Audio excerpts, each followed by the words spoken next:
Welcome, everyone. Welcome back to this channel. It's been a minute since I've been on here. Some changes happened into my life. The biggest one is that I started working with my mom, who's a dentist. And after coming home, I have my clients. So I haven't been able to be on here as much as I wanted, but now I'm committed and I will be on here as much as I can every week. So with that said, let's get into today's video. It's not going to be about nutrition, but it's going to be about something that to me is even more important, and that's mental health. Because when we don't have an awareness about what it is that is going on in our mind, it's felt in the body. I work with digestion and people who have digestive issues. So for me, it's the gut, but it can manifest as a health issue generally in any other part of the body. So this is why it's important to bring awareness about how we think, our perception, and to reconnect with our bodies. I used to really praise myself for being so calm. Like my friends when I was younger were telling me, "How can you be so calm?"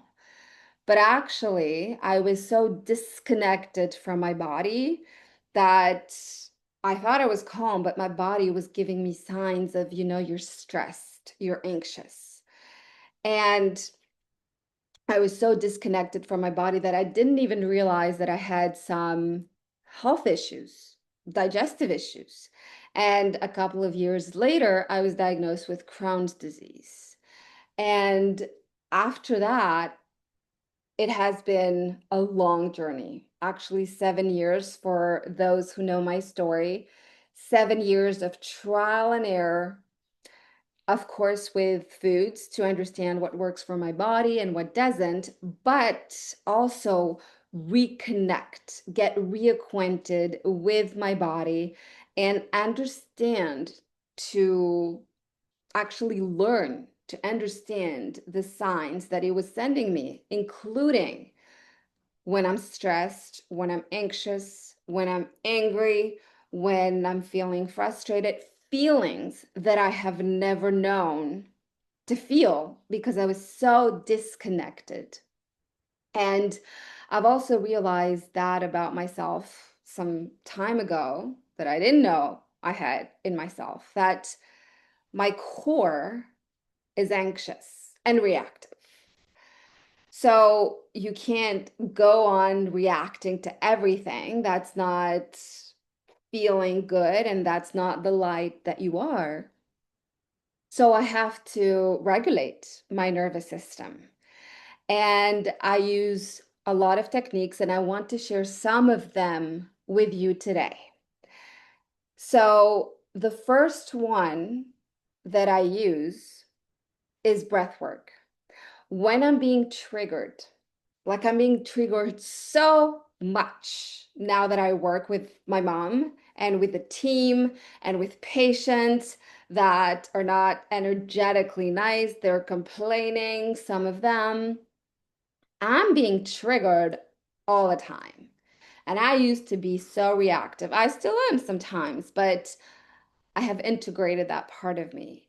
But I was so triggered. Like my job is online. I have a team, but it's all online. I was being triggered so much. So I had to implement these techniques religiously so that I don't react to every little thing. So, first thing, as I said, is breath work. When you're feeling all these triggers and this feeling, it can be challenging to just meditate, just stand still and focus on your breath. If it works for you, if you have been a meditator for a while, great. But for me, and I think for a lot of my clients, when you're feeling all these things, you need something a little bit more drastic. And this is where breath work comes in. It's breath, working on your breath, but it's work. So it's not just meditating, it's work. And there's so many techniques out there, many exercises that I implement, but today I want to give you a few. I wanted to give you a few that are very easy, that even if you have never meditated, you have never done breath work, you can implement. So, the first one that is pretty easy, it's box breathing.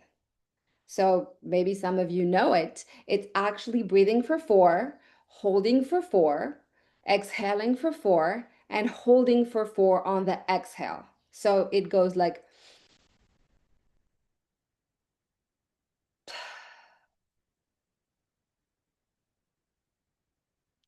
and you do it as much as you need to do to feel calm.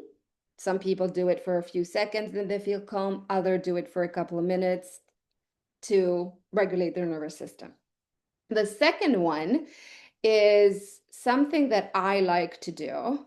It basically taking 2 inhales, but first is here and then it goes here. Like imagining that the first breath goes, it's the first breath, and then the second breath is here. So it goes like, and you hold at the top. So it goes like,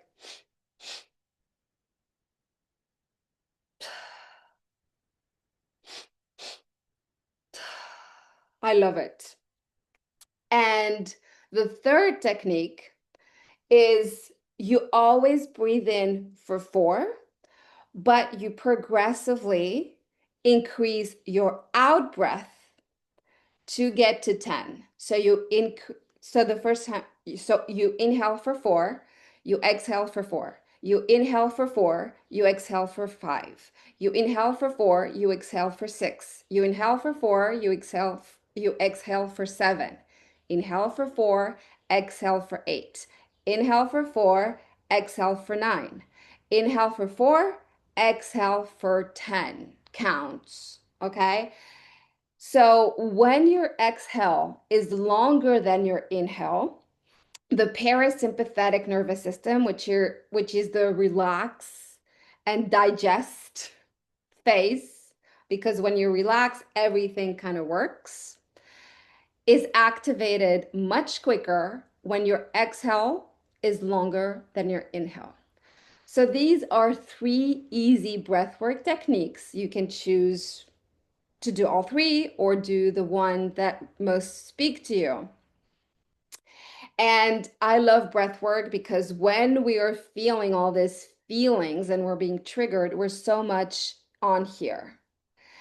And breath works allows you to reconnect to your body and for your brain and your body to actually get on the same frequency. That's it. The second technique, the second exercise that I love to do to regulate my nervous system, and I'm a big proponent of that for everyone that's been in my space and that knows me for a while, it is shaking, like using your body. You can dance, it's a form of shake. We're so static all the time. We're not moving. If we're moving, we're going to the gym. This is the physical part, but that's not what I'm talking about. Shaking is a form of emotional release. If you're at home, if you can, you put in a music that you like and you just shake. There's no movement to do. Your body, just listen to your body. Your body knows how to move, to release what needs to be released, to shift what needs to be shifted, to call in the energy that you want.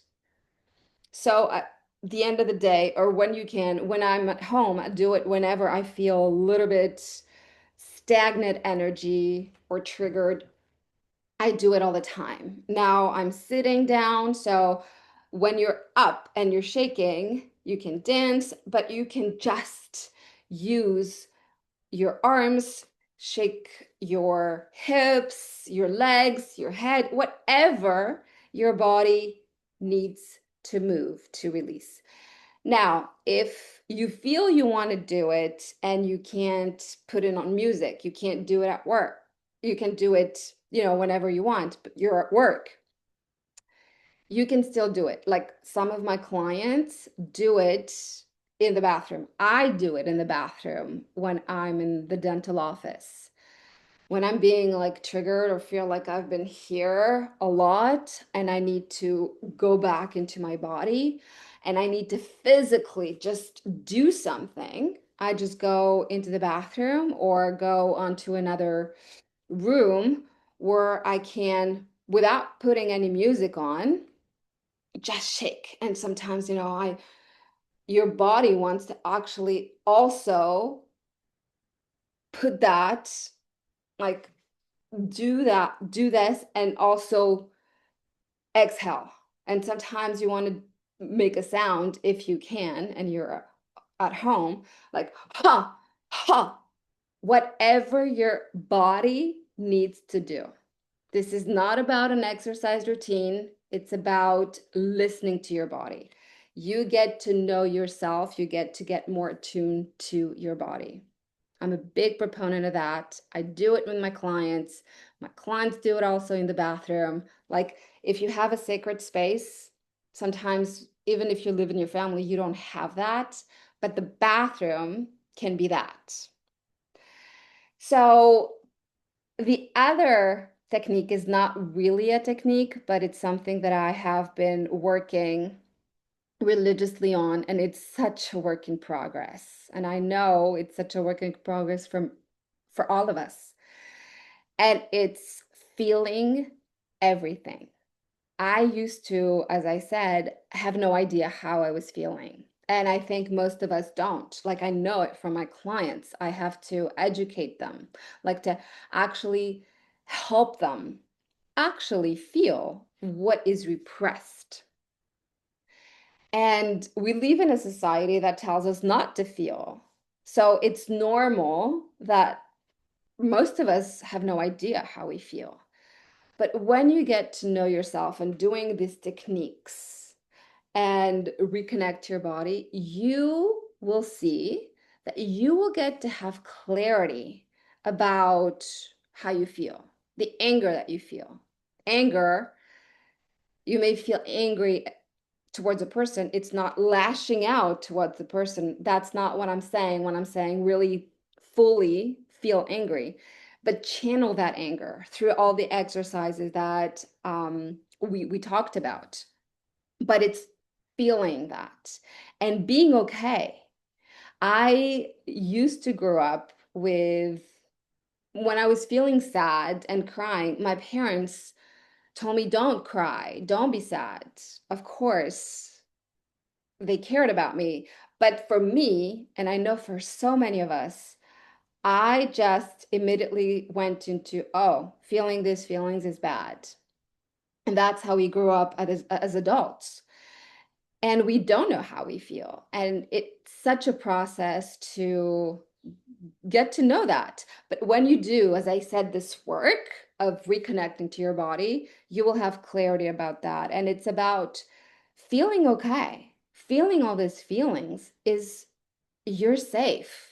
You're gonna be fine, because shoving it down, and I used to do that, so I know firsthand, what you resist persists. So shoving out the feeling of sadness, no, I shouldn't feel sad or shouldn't feel angry, it's going to make them persist. And when you don't fully integrate it, it's going to show up and manifest as a health issue. Always does that. So this is why it's so important to accept yourself. Feelings, it's just a feeling. And actually, when you feel it, it will pass much quicker. And just see, it's totally fine. I am allowed to feel angry. Yeah, I'm feeling angry. I'm going to channel it. I'm going to shake a little bit. That's it. I'm feeling sad. Yeah, I'm going to go for a walk. Yeah, and actually be sad. You're not going to be sad forever. You're not going to be angry forever. So that's it. Accept yourself. I know it's a work in progress, definitely for me as well. And actually, I'm going to give you a bonus. actually a bonus. It's really something that you can do too. It's a workbook. And I've been studying Kabbalah for the past 4 months, 5 months. And if you don't know what Kabbalah is not a religion, it's principles. And they really speak to me. And it's about reactivity. I have been doing this religiously too, now that I'm working at my mom's dental office and being triggered a lot, not being reactive that much because this helped me. So, this is about reactivity and what it means. Okay. I've been able to really integrate my reactivity and my ego a lot. We're going to talk about that. But I'm still reactive. Like, this is part of being a human, of having a human experience, is not being reactive. Never, not possible. But it's just realizing, having that consciousness of saying, now I'm being triggered. My baseline is to be reactive. Not going to do that. I'm going to, you know, just go and shake or go and do some breath work or meditation. Again, reactivity is not bad. It's just that you don't want to react to everything because, as we're going to see, reacting gives you an instant gratification, but it doesn't serve you in the long term. So, this workbook says, okay, what challenges, what triggers form your reactive behavior? So I'm going to give you a couple of examples that I wrote down.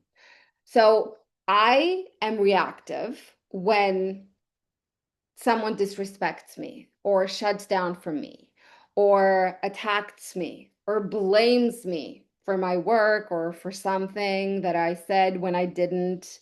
Um, and things like this. So, what challenges and triggers form your reactive behavior? Then, what reactive behavior are you most motivated to change? I knew exactly what it was. You all kind of know, your soul knows. And then, this is interesting. What is the voice that you hear when you're being reactive? It's basically, let's say, the voice of the ego. The ego, we're not going to talk about that. It's a whole other discussion. But I've been in the personal development space for now 5 years, and I've heard people say you need to kill the ego or you need to tame your ego. And if you imagine your ego to be a wounded child, would you kill a wounded child? No, you wouldn't. The ego is part of yourself. And we're not going to talk about it, but your ego, thank God you have an ego. It's here to protect you, and we're going to see that. So, what is the voice of, let's say, the ego when you're being reactive? What does it say to you? So I'm going to give you one of my examples, and it's about relationship. I used to be the person that um, was growing cold and distant, and I was expecting the other person to contact me first. But what did that voice tell me when I was reactive? Because being cold and distant is totally reactive. Well, it told me when I was being with a guy, oh, he's gonna hurt you or break your heart. So be cold, be distant, let him come to you. And after that, this is an interesting question. You need to go deeper. How does being reactive serve you? The ego is here to protect you. So when you're being reactive, there's always a benefit to that. And it's the instant gratification. When you're being reactive, there's a momentary instant gratification. So, for that example that I just shared, when I'm cold and distant in my relationship and expect the other person to contact me, the instant gratification that I feel is, hey, I'm in control, I'm winning. But it's so momentary because it often is followed by guilt and, other emotions. And then it's asking yourself this question: how does being reactive ultimately hurt me? So, being cold and distant and expecting the other person to contact me, how does it hurt me? Well, what kind of person stays with a person who's cold and distant and never contacts first? No one. So they would break up with me. I would be alone again, hurt again, self-fulfilling prophecy. I, you know, would feel lonely. So this is where you see that being reactive ultimately doesn't serve you. There's an instant gratification that we all feel when you talk back to someone, when in an argument, always instant gratification. But ask yourself, how does an ultimately makes you a disservice? Is it being a disservice? So this is a great workshop because workbook, not workshop, because you have to ask yourself some questions. And it's going to be uncomfortable because the ego hates what is unsafe, what is new. So it's going to be uncomfortable. And when the ego doesn't like it, a lot of people who don't know how the ego works and the mind works, they just don't do it. They take the easy way out. But it's asking yourself these questions and sticking with them that you get to know yourself better. It's a work in progress. You get to know yourself better, especially when you're triggered, when you're reactive, and what's the benefit and how it doesn't serve you. So I know that I gave you a lot. I haven't been here for a while, so I missed sharing content, but I hope it served you. Regulating your nervous system, getting to know yourself better, accepting yourself, all parts of you, the feelings, everything that you feel. And everything that I do in all my programs is to get to know our bodies, to integrate our bodies when we're there all the time. When we're there all the time, realizing that we're there all the time and just reconnect your body through breath work, through shaking, through moving. And when you do that religiously, as much as you can, as consistently as you can, it can change your life. So I hope you like it, and I will see you very soon in the next video.